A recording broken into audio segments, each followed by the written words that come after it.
Now we're going to be talking about the balance, and especially what we're seeing nowadays. And we're not saying, one overpowering the other, but it's a balance. The word is balance. And if you see, justice, or if you see what a balance is, it's that it's equal.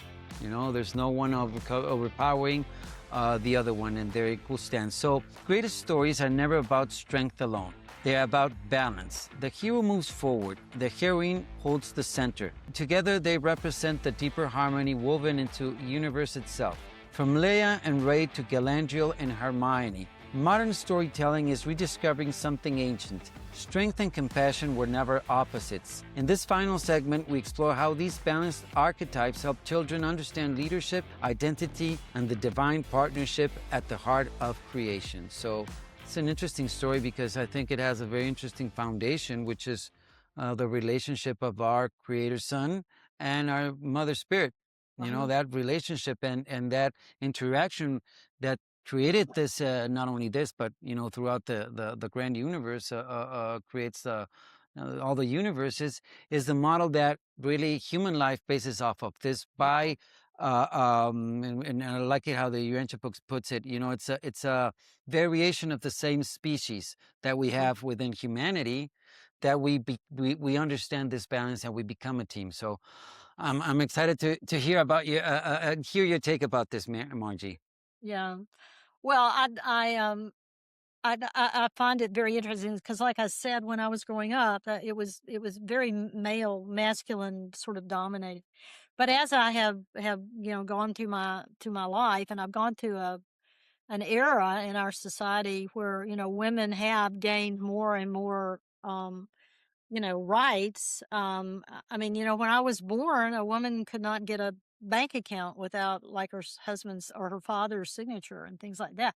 Of course, that had changed by the time I got to be, when I came of age, where I mean, I couldn't vote. Now you can vote at 18. I couldn't vote till I was 21. But Okay.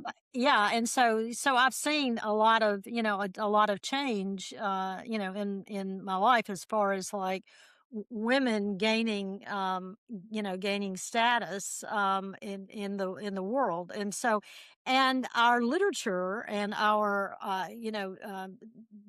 heroes' journeys now have some amazing heroines for us to look at, that we didn't. You had to look back into the old mythology to find Yeah. really strong female archetypes, and now we've got plenty of them. I mean, and they are truly, wonderful, one after another. I mean,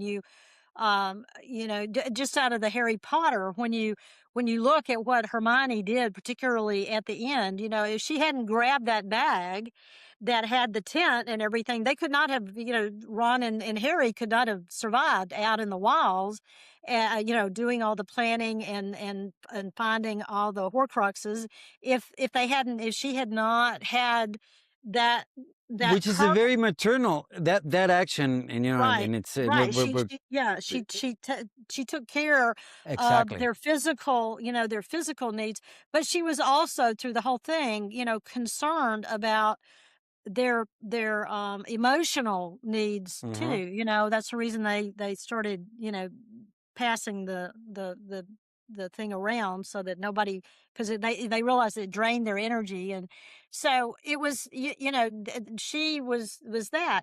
But there was also another amazingly or two other women that were in the Harry Potter.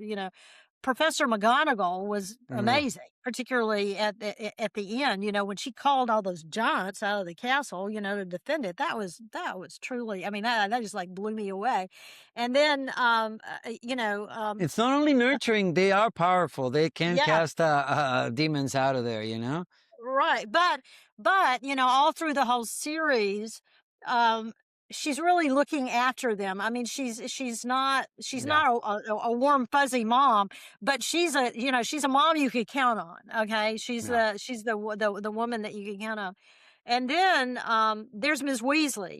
There's Ron and the whole Weasley clan's mom. She's truly incredible. I mean, with Just first the of amount all, of kids there that all makes the her kids, the house, incredible. everything that she does, and then in the end, she really shows her stuff at the very end. And and she loses a child in the end, and the whole thing. And so those are three incredibly strong women. Even Jenny, you could see that Jenny was coming into her own at the end, Mhm. and so in that respect, there were a number of strong strong female characters. They did do a few that were a little but you got to have No, all ends of the spectrum. Yeah, yeah, but but it's good. I mean, and the qualities and how oh they yeah, brought yeah, right. And the so nurturing qualities and the female qualities that they brought yeah. apart from their strength would really balance that story. Right, and then Definitely. yeah, and then when you look at Tolkien, and Mm. there's Arwen, okay, who is, I mean, she was in Rivendell, basically waiting for Aragorn to finally mature. I mean, she obviously loved him, and he loved her, but they weren't going to get together as long as he was not, But in the end, she gave up immortality to be with him, but it wasn't out of, it was because she was strong is the Yeah. reason, and because she realized that there was going to be a child, okay, and that was the important thing, was that there would be a child. And there was a And very important bond, I think, with uh, Aragorn there. yeah, That you see that they are working as a society, as a team, which is very important. You don't see one overdoing the other. You see perfect balance in that relationship. remember when Frodo got hurt so badly, he called on Arwen. Yeah, Aragorn called on Arwen all the way out of Rivendell, and yeah. she rode to get him, and to take him to Rivendell so he wouldn't die.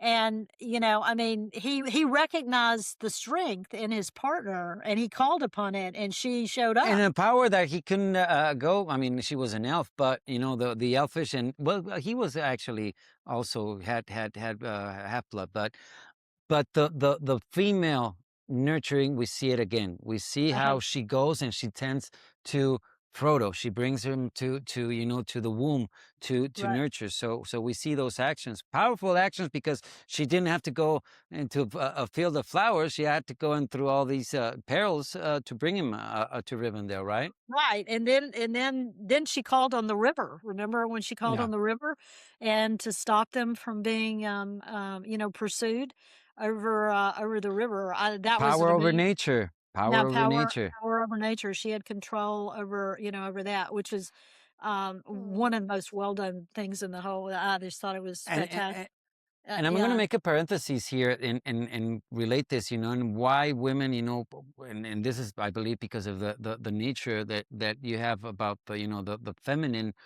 or that polar side of the mother spirit is that the women have always been linked to the power of the earth. That's why witches and sorcery and all this, it was always, it was the archetype was the female, because they're the ones that can sum up the powers of nature, of that womb that is earth. uh, So it's really interesting, and once you start peeling all this out, how important women are in being that nurture and that being that womb. yeah. I mean, our mother spirit defines our whole universe. Yeah. Where is she? It's either she's either there, or it's not part of our universe. So she's the and she always holds the center. It's just like you look at Arwen, and she was holding the center for Hmm. Aragorn to go out and do what he needed to do, and she stayed in Rivendell, and was doing that, just like Galadriel was doing with Celeborn. She was doing the same thing for the elves until it was time for them to depart. She, was holding a ring of power, and she was holding that place inviolate, for the good to survive until it was time for it to leave Middle Earth. And she was an incredibly strong, strong character. just, Yeah, very, especially Galadriel. yeah, yeah. I mean, she was just amazing. So that's another one that, a character for the newer generations. Of course, Tolkien was publishing. I read Tolkien in The high school. 30s. Yeah, the Yeah. Pope. Well, the series Lord of the Rings got published at the end of the four. He was writing it, doing Yeah, World War II to his son, a lot of it, and it was published in the 50s, and yeah. it became sort of a big deal in the 60s when I was a teenager, and I had a really interesting experience with that book. I can tell this sort of funny story. A friend had told me it was a really good book, and it was summertime, and I went down to a friend's that I knew bookstore, and I bought the first one, and he goes, "You better go, just buy the other two." You bought the Silmarillion. No, no, no. I bought the first Lord of the Rings, but it was the Okay, Lord of the Rings, the Two Towers, and then the Return of the King. It came in three okay, volumes. Okay, okay. Got it, got it. so I So, bought the Lord of the Rings. okay. I had not read The Hobbit yet. I read The Hobbit Yeah, later. yeah. Okay, So and you so read but the first book of the trilogy of the Lord of the Rings, which is the Fellowship of the Rings, of right, the the Ring. Fellowship. Yeah, right. And so I bought the Fellowship, and Gene, the guy at the bookstore, said, "You just better go out buy the other two." And I said, "No, I don't know if I'm going to like it or not or whatever." Okay, well, I took it home. I told you I was a voracious reader. I stayed up all night and read it. I read it cover to cover in one night. And I was at the store the next morning when Jean opened the door. I imagine the laugh she I must have got there from that. I had to have the next two, and then I bought The Hobbit, but I And finished the the previous two, three, and yeah, yeah, yeah, yeah. and I then I know. went back and started reading all. But anyway, those books they had a huge influence on me as a young adult. They were what Star Wars became later for me, Yeah. which that was like my Star Wars was to These you. two Okay. stories, but yeah, Tolkien and Star Wars, and they bring such a great canon and so many characters and such a vast, amount of time in between the stories that you can create everything there. So I think that's why they're so important for modern Right. generations. That's why. Yeah, look at how we see heroines and they do make they're much more Human. dimensional. Yeah, Yeah, yeah. Their evolution in some cases into evil, how the uh-huh, the orcs are created and how, you see, and it mirrors a lot of our history. And if when you look at them, and it's and I mean, it has to, because that's coded in us, and that's what we are right, bringing out in our in the way that we think and that we perceive a reality. It's through these archetypes that we understand. So it's really interesting. Yeah. right, right. And so there's some, and so now we went from Tolkien, and then we go through all the Star Wars, and then we get to Harry Potter for the next generation. Okay, and of course in Star Wars we have Leia right off the bat. But of course when you She go kicks back, off the story, the message that she sends of distress, and she's the yeah, one taking the codes. Again, being being the vessel of hope, and that's why it's called the New Hope, because she is the vessel that is taking the hope. You don't know right. what's going to happen, but it's the seed of hope. Right. And then of course you get the prequels, and you realize what an amazing woman Padme was, and also Anakin's mother. I mean, she was pretty amazing, all in all. And I mean, the fact that she raised him, and while she was still a slave on that planet, and she Yeah, kept him alive, and whatever. And so that there are those strong strong women, but then there's Leia, and then ultimately we get to Rey, who is just amazing. So all of these traditions that we're looking at, I've lived through all three of them. And when they first came on the scene and watched them develop, yeah. it's You grew up with the stories of Star Wars, right? You r- saw the yeah. And so it was, I got to Star Wars, in when I was in graduate school in my 20s.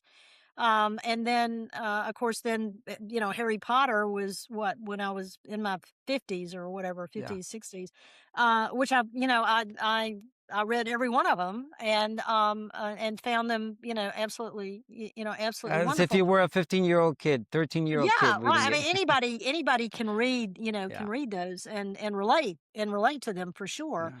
And but the neat thing is that you see that the women characters are much more um a much bigger part than anything that was before my teenage years.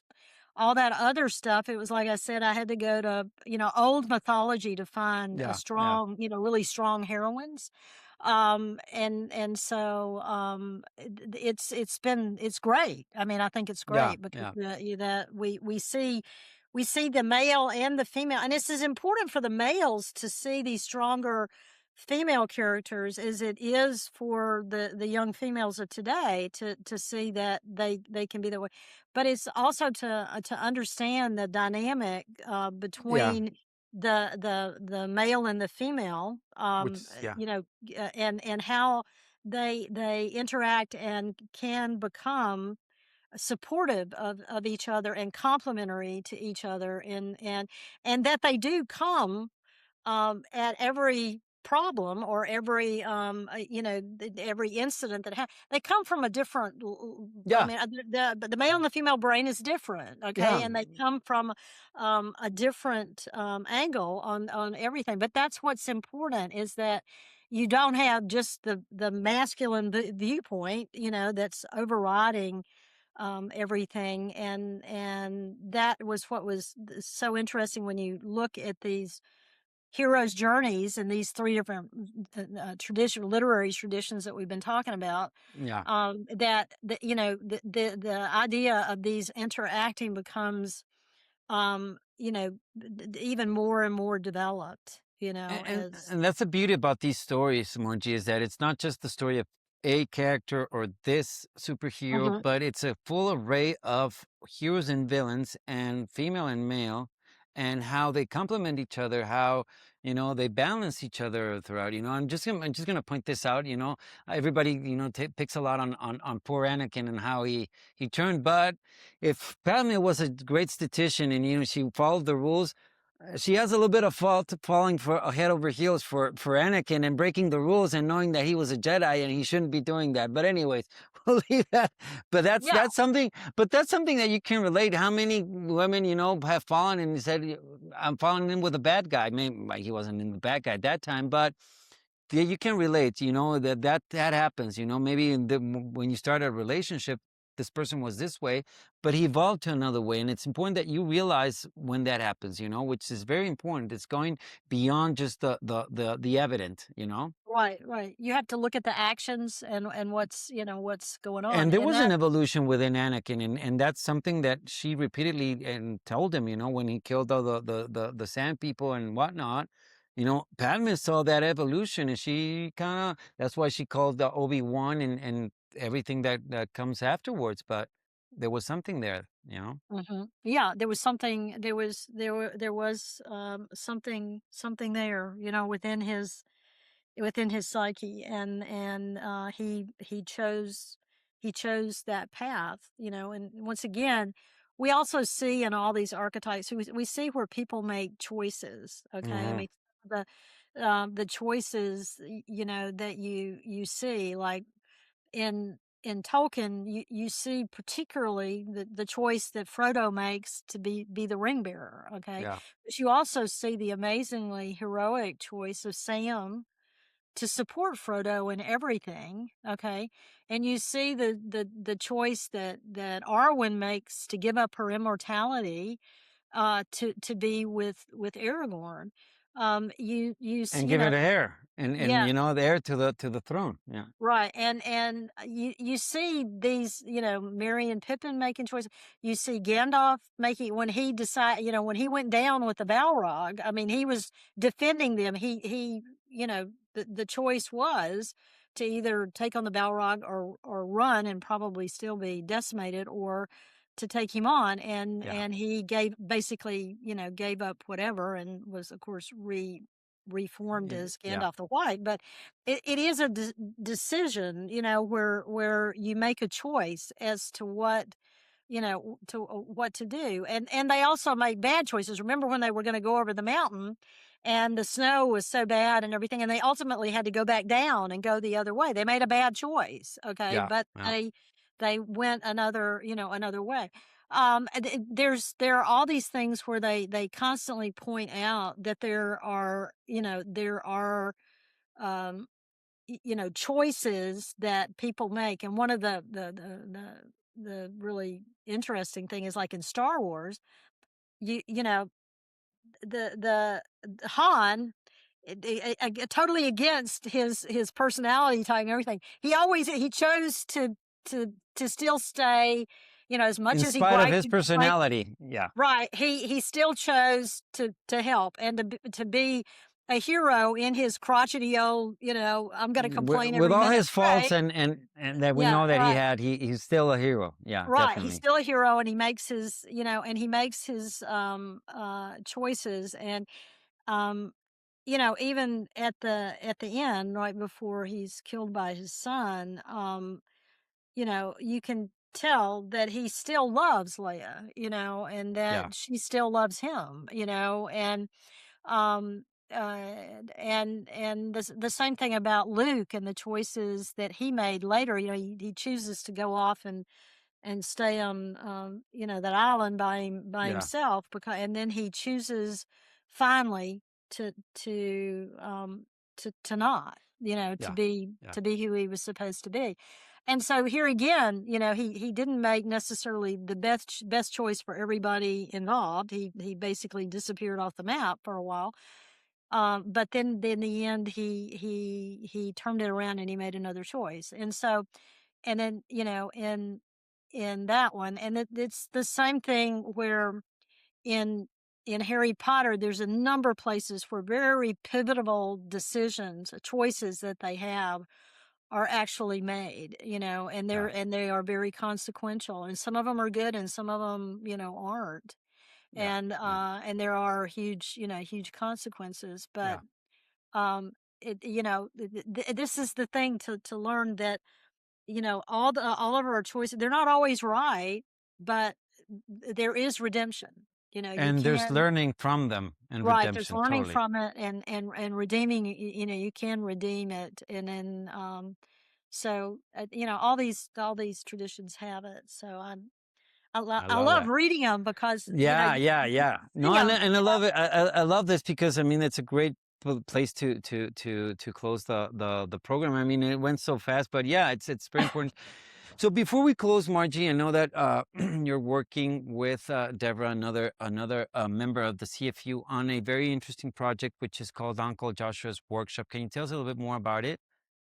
Well, I was very interested in, I realized that young parents today are so stressed because there's just so much information, and there's just so many, things um out there, and and they're concerned about what is being foisted on their children, and all Yeah. this sort of stuff. And I knew, because I've known a number of people over the years, that a number of people that have been involved in the Urantia movement for years have created wonderful content for children. Okay. And so, but it was very hard to find. You couldn't Okay. really find it anywhere. And so the idea first was to be sort of like a bulletin board, so to speak, where people that had content, they would give us a link on the CFU website, and we could send traffic to and make it easier for young parents to find these sort of resources. But in the process of this, with Deborah, we decided we wanted more on the website, and because Deborah is just an amazing creative woman, we she had written some fantastic songs. Then we decided to team up with some young man named Daniels in Africa, to make videos, and then games, like trivia games, and then where parents could download a picture for a child to color and read them a story, Nice. and all these. So this is sort of a resource for parents to, and all of this information it's not under any sort of institutional dogma of any way at all, but it's mainly just to give children an idea about God, and that they're loved, and that Jesus was a wonderful person that we can learn a lot from, and that that you live in an amazing world, and Yeah. that there are angels. Presenting a loving universe, a loving God, a loving, Right. some things And that so the we children wanted can we take. wanted that resource uh, for all these very amazingly busy parents, to where it was sort of like a one-stop shop, where they could go and they could find content. They either could find content that is not housed on our site by other amazing creators, or they could use some of the content that we've created there too. But it was mainly in an attempt to support these, young parents with young children who just don't have time to get out there and start hunting around on the internet for a lot of stuff. And so that was the impetus, and it's turned out to be it's been a fun thing to do, and a lot of people have stepped up and done some amazing work, and I'm just very grateful. We got it up a lot faster than I ever dreamed we would, but it came Awesome. online on the 19th of May, and we're just real happy. So people can go there and try it out. It's you can just do Uncle Joshua's workshop, and it will come up. So you don't Which even have to actually, go. Yes. and actually, we're going to have the links right here in the descriptions and everything, so you can Okay. go directly. So Good. you can Yeah. just check it Put out the link. Yeah. That would be and great. give it a look. I think there's a lot of good stuff. I Yeah. did This show is it to my. for kids 3 to 6, like 7, 8, 9, and then like 9 to 12. And so we divided it kind of in age groups, so that parents wouldn't have to like go through a whole, look at 12-year-old stuff when they have a 3-year-old. We wanted to kind of Awesome. help them not have to do that. And so we've got it sort of parsed by age group. But it's there, and hopefully it's going to be useful to people, and they'll find it fun and interesting, and that their kids will be. And it works on iPads and iPhones and on a desktop. Awesome. So yeah. Awesome. Yeah. Yeah. So That's a great tool, and for anybody that wants to use it, you can check the link and of course use all the resources. mhm. Well, we come to an end, Margie. I really thank you for coming. It was a very good Well, conversation, and we touched on very important things on how we see reality, and we get closer to God, and how important ideals and heroes and all these stories are fundamental for our growth and our longings to seek good in the end and do good. So thanks for coming, Margie. thank you, Santiago. I really had a good time. I enjoyed it. As always, being with you is wonderful. Thank you, Margie, and thanks for you for watching. It's if you liked it, remember to subscribe. Hit the reminder button. I mean, we're every day basically of during all the weeks, so you can find us here.